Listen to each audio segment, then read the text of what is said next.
O boss, basahin natin to. Ako na ang pinakamaswerteng tao na kilala ko. Wala na akong kilala na taong maswerte pa sa akin. Dahil ganyan ang naging ama ko. Ganyan ang naging mother ko. From President Marcos Jr. Wow. Noon pa nga, napakaswerte na talaga pag anak ka ng Marcos.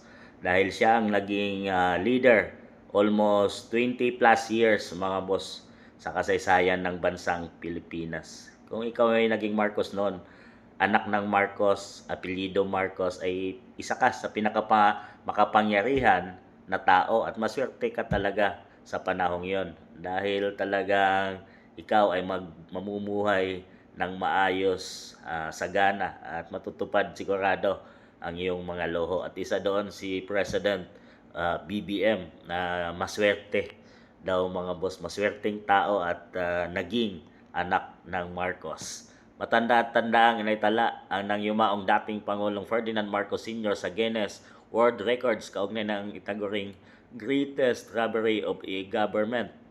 Matapos matukoy ang pamalanaang tinatayang 5 billion peso hanggang 10 billion peso pagkawala ng yaman ng bansa mula 1965 hanggang 1986. Ang pagkilalang ito ay bahagi ng mas malawak na usapin ng accountability at historical memory na patuloy na binabalikan sa kasalukuyang panahon.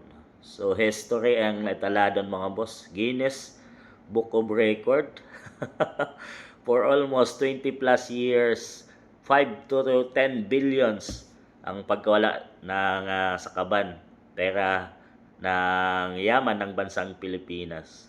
Pero mukhang dadaigin siya dito ni PBBM mga boss. Hindi man patunayan pa, pero usap-usapan ngayon at sa inilabas na statement ni Saldico, 100 billions plus of insertion mga boss. Flood control projects in 3 years. So mukhang matatalo niya ang record ng ganyang ama mga boss. At hindi pa patunayan mga boss at hindi pa inaamin siyempre ng administrasyon. Ang sinasabi ay lahat ay gawa-gawa lang ni Saldico para siraan ang administrasyon. Pero yan ang sigaw ng taong bayan, accountability mga boss, na kung saan kaliwat kanan ng mga rallies ngayon ng mga iba't ibang grupo para lang isigaw yung accountability ng Marcos administration. So hindi lahat, marami ring mga taong natutuwa na kanyang mga kaalyado. Siyempre, mga congressman ay siguro masaya din na nasa administrasyon mga boss. At isa si PBBM sa maswerteng tao mula noon hanggang ngayon ay yan ang sinabi niya mga boss. At dahil siya ay anak ng Marcos, Pangulo noon, na ngayon ay siya din ang Pangulo ng ating bansang Pilipinas. Napakaswerte naman talaga nito pag Marcos ka mga boss. So ano masasabi nyo? Dahil si PBBM nang may sabi niyan mga boss.